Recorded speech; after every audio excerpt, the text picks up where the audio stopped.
What's going on, YouTube? Welcome back to another episode of Broken Society Podcast. It's a special episode, breaking it off from the dating scene. I'm going to human rights between men and women next.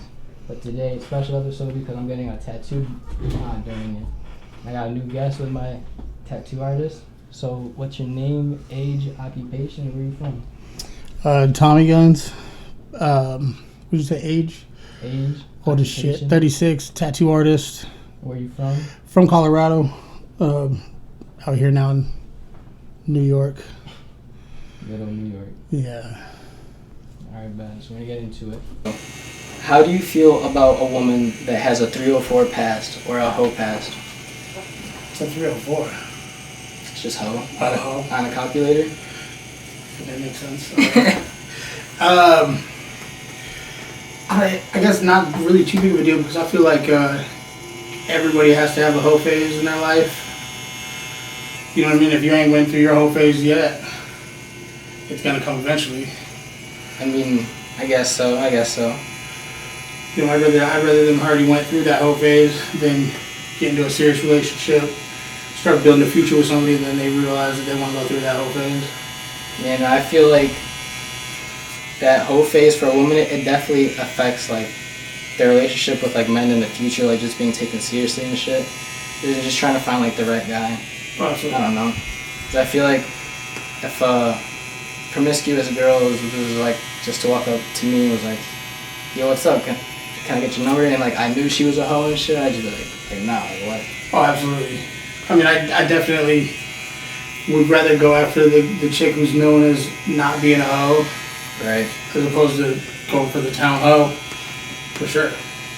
Okay, so you kind of already answered my next question, but do you believe people have a hoe phase, and is it healthy to have a hoe phase? I think everybody needs to go through a hoe phase, to be honest. I think guys do, yeah, but women, I don't know. It's unattractive. It's definitely unattractive. Oh, absolutely. But it's the unknown is always going to be out there. Yeah, that's true, but I mean, would you date a woman that was like once a porn star though, type of shit? Kinda? I have messed around with a porn star before. I wouldn't date her. Okay, so like you wouldn't take her seriously, you would just smash. I just smash, yeah. Alright, yeah. Same with strippers. Strippers, same with like girls on like OnlyFans and stuff? Exactly. Okay.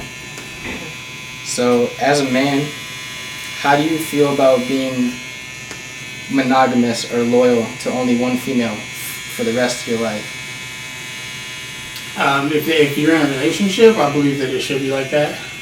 Okay. I personally don't condone cheating, nothing like that, but that's just me.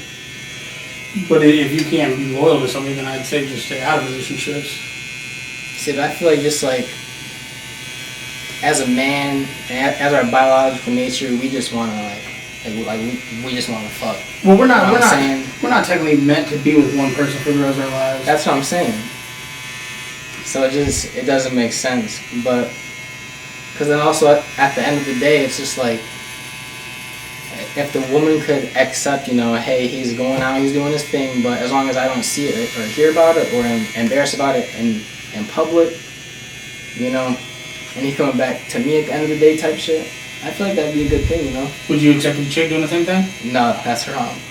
Because but they're only made to carry so many eggs and have so many kids with, you know what I'm saying? But men, we could bust all day. Oh yeah, absolutely. And it's just an in the moment thing, and I feel like when a woman fucks, it's more on like emotions, you know what I'm saying? So it's more serious. Technically, a woman when they fuck, they like and you bust in them, they technically take a piece of you inside and like it ingrains in their DNA. I mean, I think so. It's called a baby rape. Well, no, not even that. Just through your semen, like the way it comes, like about like it's a whole scientific shit about it.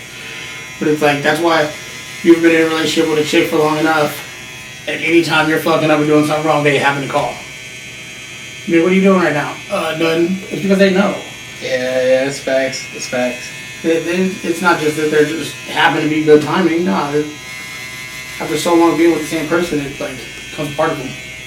Yeah. That's why I think it's different for women fucking random dudes or whatever as opposed to dudes fucking random chicks. Okay. Also. So, do you feel as if like you just said, like as a man, speaking generalization, you feel like men would be happier if throughout our relationship they had more than one partner? With men? Yeah, but there was also like an understanding in the relationship. I don't know if they'd be happier. Well, because think about it, I feel like one sexual partner isn't going to satisfy you forever, you know what I'm saying? Like It depends on that same sexual depends partner. on what that partner be doing. Really? No, all pussy's the same. You can Oh, find the same moves everywhere, the same positions everywhere. Oh, facts. So, I don't know. I really don't know. Because me, personally, if it was an easy, like a set up, where bam, thank you ma'am type deal on the side, and that's what it was known as only, then that'd be different. But dude, I wouldn't want the headache of having two females. okay, I mean, are you good? I guess I kind of understand like the like two headaches thing, but then again, it's like you gotta have them like worried, like why isn't he showing me attention? Or like, because once they get comfortable, then they start to give you attitude and shit. So if you don't let them get comfortable in what they're doing, if you keep them on edge, be like, yo, I got this chick. Two at the same time. I don't know what chicks you be dating. My girl, every one of my chicks always had attitude. Oh no. I've always had a girl with some attitude, but from here on out, you gotta change. Some shit's gotta change at some point. Absolutely. But all right. So if we can find pussy everywhere, the same positions everywhere, the same thing everywhere, why do women think that they're so special and deserve a high quality man who's only loyal to them? Because they're retarded. I don't know. To be honest, most chicks have unrealistic goals and unrealistic fucking expectations, to be honest. Yeah, it's facts. Like, I don't know. I feel like there was a study, right? The perfect high value man, 6 foot, makes 6 figures a year, right? Is attractive, gets a lot of money, obviously. Yeah. But these women want that high valued man who's only going to be loyal to them when that high value man there, I think it was only like 15% of the world's population of men is in that category. And then when you break them down, 15%. Shit, I don't know how long ago that was, but I'm sure it's less now. Yeah. But and then men with that same category being loyal to only that woman, I think went down to like 2 or 3%. I think men that make over like even close to like 6 figures is only like 5% of the men anyways in the population. Shit, I didn't think about that. That's not a lot of people though, honestly, at all. Alright. So we kind of went over what makes like a man high value, but what can make a woman high value?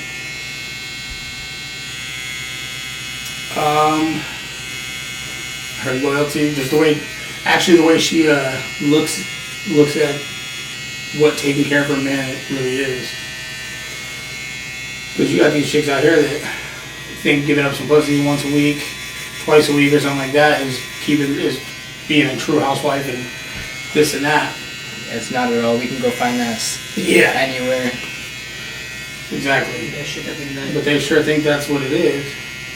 I feel like a high value woman knows how to hold it down at the end of the day, staying home, is nurturing and providing for your kids while you're not there and off making the money.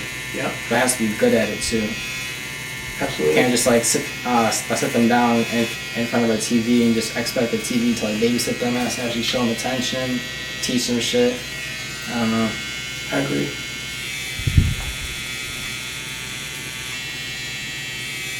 Spit some fucking facts, damn. Spit some fucking facts. For real. So how do you feel about an independent woman?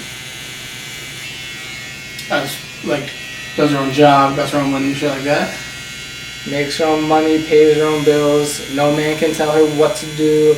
That type of thing, you know. I mean, any chick that's gonna make her own money and do all that shit is cool, but I feel like most dudes say they want an independent chick, but then when they find one, they really don't want what that means or what it brings to it. Yeah, I feel like the independence is very masculine, off-putting. Mm-hmm. Like if you don't need a man, then Look, what do you need for protection? Well, exactly. And at some point in they need a man. I don't care what the fuck they say. But I think it's like you make your own money, you have your own job, do all that shit. But when it's like I don't need no fucking man, well then what the fuck are you doing? Right, that's true. But then I feel like at the end of the day, if you don't need a man, who the hell built the world that you're living in? Exactly. A bunch of women or a bunch of men? Exactly. Like I said, at some point, that I don't need no man exterior bullshit is gonna run out. Yeah, it definitely is, because I think I said this in my last podcast too. If you take a bunch of dudes or something and come up against a bunch of women, just have a team friendly, I don't even know, like a war or something, all the dudes would win. There'd be no woman that would win. Oh yeah. Just biologically. Just physically, everything, yeah. So I feel like a woman would definitely need a man either way. Now, a weak puny man, I don't know about that. I obviously there's levels to a man. Yeah.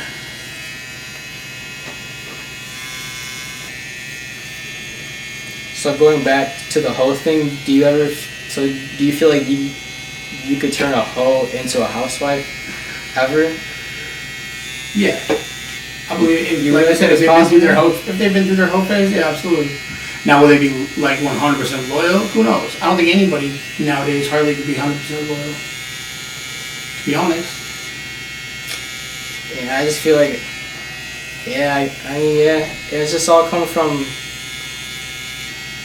just the modern things that we have in today's life, I guess. Don't even get me started on that shit, that loyalty in today's shit. Oh, it's impossible almost. No, because you dig right into it and it just goes into social media. That's what it is, too. But, shit. So, how long have you been tattooing for? Professionally, 9 years, I believe now. 9 years? And where did this all start at? Colorado Springs, Colorado. Okay, and what got you into wanting to put a needle to some skin? To be honest, no weird shit. No, I've been in advanced art classes my whole life, growing up where I'm at. So I've been taking art classes pretty much since I was a little kid. Where we grew up, man, tattoos are expensive. We was ghetto ass little kids from the west side. So my brother really was just like, bro, you could draw, you're tattooing, bro. That's all there is to it. So I started picking up a machine and trying to learn myself, really, until I went and finally had an apprenticeship and did it the right way. Okay. So, what's the strangest tat that you ever had to tat on somebody? Strangest tat. I did on my boy Will. He did a bouquet of bacon, realistic bacon, on his thigh. Bouquet of realistic bacon. Yeah, it was like a bouquet of flowers but with bacon. Okay. No clue why. That's the strangest one that you've ever done? I would say it was definitely out there. It was fun to do, but I don't really get. I mean, I think a lot of people shit's weird as shit that they get. Okay. But yeah, I don't know. I did tattoo a cat licking its asshole, and the cat's asshole was the chick's asshole. Wait, how does that work? You said the cat was licking its asshole, but its asshole. There's a picture of the cat with its leg lifted, licking its asshole, but His asshole was actually the chick's asshole. Oh, I'm understanding you now. I'm understanding. Okay. That was actually here in town. Alright, so what's the coolest tattoo you've ever done? Like the most interesting, just coolest one? Shit, I don't even know. I've done so many dope tattoos, I feel like. I couldn't even name just one, to be honest. Like one hasn't just stuck in your head for some reason, just because it's been cool. There's so many of them, to be honest. A lot of my clientele, especially back home in Colorado, where I'm most known, there's been times where they just come in there and just do whatever the fuck you want. Okay. Type of shit, they trust me enough to, you know what I mean? I know their style that they like. I know the type of tattoos they usually get. So I mean, all those have been cool as shit, I feel like, because it's my own art. I'm getting to do whatever I want. Okay. So I see that you're covered in tats everywhere. Yeah. What's your favorite piece that you have on you? Ooh. I got an air freshener in my armpit. I love that one. That was probably my favorite one, just because it's such a fucking piece that everybody talks about. And I thought it was just hilarious to get. So, other than that, I got my grandma's portrait on me. Okay. Stuff like that. Shit. So, kind of just to break it off with this last question, what spot for people who don't have tats yet and are thinking about getting a tat or something? What's the most painful spot to get a tat, and what's the least painful spot? I don't know. There's not really part of your arm, other than your wrist or parts like that are really, really painful. Elbows kind of sucks, but I'd say probably the outside of your arm, right here, would be the least painful. Or the back. I don't know. I slept on my back for most of it. Worst, probably the sternum. Just because it's so bony or something? That shit it'll take the whole breath out of your lungs and everything, force it out of your lungs. That shit, if you're not prepared for it, that shit'll suck. But I honestly feel like 90% of it's mental. So if you can kind of prepare yourself mentally for it, you'll be good. Okay, but well, the cameraman is saying that we got 22% left on the battery, so you're going to kick it back on when this tattoo is done, and I'll show you guys the tattoo. Yeah. You're good. Alright, yo, so we got the finished product over here. This is the tattoo we got. Yo, if you want to shout out any of your socials or anything, feel free. Yeah, Instagram, Tommy Guns Tattoos _. It's TOMMYGUNG or GUNZ TATTOOS _. That's pretty much all I use, really. Oh, yeah, it's the dude. If you think about getting a tattoo sometime soon, go and hit him up. It's the dude. Oh, yeah, appreciate it. Like a tat cat.